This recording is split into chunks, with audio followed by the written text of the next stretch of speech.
برزخ سے مراد ایک آڑ ہے، یعنی بیریئر۔ ایسی آڑ جو اس دنیا جس میں ہم رہتے ہیں اور اس دنیا جو کہ ناقابل بیاں ہے اس کے درمیان موجود ہے، اور یہ ہماری اس دنیا کی طرح بالکل بھی نہیں ہے۔ یہ ہماری اس دنیا اور قیامت کے درمیان موجود ہے، اور قیامت سے پہلے کی زندگی ہے۔ جیسا کہ اللہ قرآن میں فرماتا ہے کہ ہم نے دو سمندروں کے درمیان ایک برزخ رکھا ہے اور ان کا پانی آپس میں نہیں ملتا۔ یہ ظاہری برزخ ہے جو کہ عام آنکھ سے نظر آتی ہے، لیکن اللہ تعالیٰ سورۃ المومنون کی آیت نمبر 100 میں فرماتا ہے کہ ہم نے مرنے والوں کے سامنے ایک برزخ کی آڑ رکھی ہے جو اس وقت تک قائم رہے گی جب تک ہم ان کو دوبارہ زندہ کر کے نہیں اٹھاتے۔ یہ برزخ کی زندگی کے بارے میں پوری قرآن میں ایک ہی آیت ہے جو کہ ڈائریکٹ اس زندگی کا حوالہ دیتی ہے۔ اس کے علاوہ بالواسطہ یعنی انڈائریکٹ طور پر بھی قرآن میں آیات موجود ہیں جس کا مسلم اسکالرز برزخ کی زندگی کے طور پر تفسیر کرتے ہیں، جیسا کہ سورۃ التوبہ کی آیت نمبر 101 میں درج ہے کہ ہم منافقوں کو 2 مرتبہ سزا دیں گے اور پھر ایک زبردست عذاب کی طرف دھکیل دیں گے۔ 2 مرتبہ عذاب سے مراد ایک تو دنیا کا عذاب ہے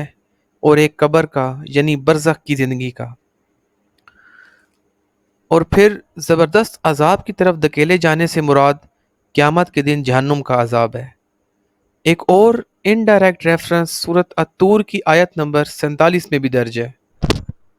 کہ ہم نے ظالموں کے لیے پہلے بھی ایک عذاب تیار رکھا ہے اور ان کو اس کی خبر نہیں ہے۔ اس کی تفسیر میں آتا ہے کہ اللہ نے آخرت سے پہلے بھی ظالموں کے لیے ایک عذاب تیار رکھا ہے اور وہ برزخ کا عذاب ہے۔ اس طرح ایک اور آیت جو کہ برزخ کی زندگی کی طرف اشارہ کرتی ہے وہ ہے سورۃ مومن کی آیت نمبر 46، جس میں اللہ فرماتا ہے کہ فرعون اور اس کے لوگوں کو صبح و شام آگ کے سامنے پیش کیا جاتا ہے، اور جس دن قیامت آ جائے گی تو حکم ہوگا کہ فرعون کے لوگوں کو سخت ترین عذاب میں داخل کر دو۔ اس کی تفسیر میں صبح و شام سے پیش کیے جانے سے مراد برزخ ہے کہ ان کو برزخ میں بھی عذاب ہو رہا ہے،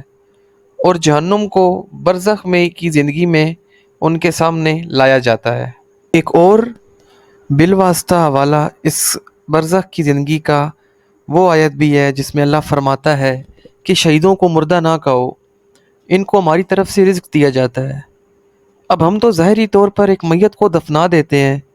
تو اس کو قبر کے اندر رزق کیسے مل رہا ہے؟ بے شک اس کو برزخ میں رزق مل رہا ہے، اور یہی ہر مسلمان کا کامل ایمان ہے۔ اگر ہم اس کی روزمرہ کی زندگی سے ایک مثال اٹھائیں تو آپ ایک خواب کے بارے میں سوچیں کہ آپ جو کہ ایک کمرے میں سوئے ہوئے موجود ہیں اور آپ کا جسم کمرے میں پڑا ہے، لوگ آپ کے جسم کو دیکھ سکتے ہیں،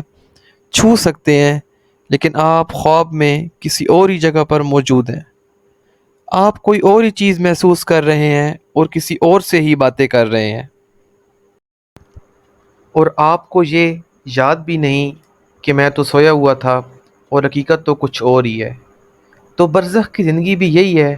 کہ آپ کی روح آپ کے جسم کو چھوڑ کر جا چکی ہے اور وہ کسی اور ہی دنیا میں موجود ہے، اور آپ کو نہیں یاد کہ مجھے دفنایا جا چکا تھا۔ آسان الفاظ میں برزخ ایک وقتی اسٹیشن ہے یا پڑاؤ اس دنیا اور ہمیشہ کی زندگی کے درمیان، اور اس وقتی پڑاؤ پر انسان کو معلوم ہوتا ہے کہ وہ جنت کا حقدار ہے یا جہنم کا۔